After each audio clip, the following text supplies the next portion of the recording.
अच्छा किराए का पहले सोचो ना, फिर 15,000 रुपये में आएंगे।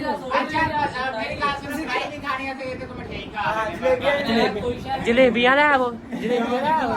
तू देने 14,500 से आप ले। अच्छा 130 रुपये हिसाब मिलाओ, 2 मन कितने बनते हैं? 10,400 रुपये बनते नहीं बनते तसी दे बोलते चले थे ਅਸੀਂ ਮੈਂ ਨੇ ਦੋ ਜਣੇ ਬੋਲਦੇ ਚੱਲੇ 150 ਨਹੀਂ ਲੈਣਾ ਤੇ ਮਸਾ ਉਹਨੇ ਸਾਡਾ ਕੋਈ ਰੂਲ ਨਹੀਂ ਨਾ ਰੱਖਣਾ ਬੋਲਦੇ ਚੱਲੇ ਸੀ ਉਹਨੇ ਸਿਰਫ ਆਪਾਂ ਦੀ ਗਾਲ ਆ ਗਈ। ਮੈਂ ਪਾਪਾ ਨੂੰ ਕਹਿ ਦੇਣਾ ਸਾਡਾ ਨਿਜ਼ਾਮ ਨਹੀਂ ਭਾਂਦਾ ਤੂੰ ਉਹਨੂੰ ਖਵਾ ਪਾਪਾ ਨੇ ਕਿਹਾ ਜਾ ਕੇ ਤੁਸੀਂ ਕਰ ਕੋਈ ਗੱਲ ਨਹੀਂ, ਮੈਂ ਹੁਣ ਪੱਖਾ ਵੀ ਨਹੀਂ ਵੇਚਣਾ ਯਾਰ। ਰਵੇ ਆਪ ਇਹਨਾਂ ਦੀ ਵੀ ਸੰਡੀ, ਮੇਰੀ ਵੀ ਨਾਲ ਸੰਡੀ। ਹੁਣ ਜੀ ਤੇ ਸਰਾਂ ਦੀ ਕੋਈ ਗੱਲ ਹੀ ਨਹੀਂ ਹੈ।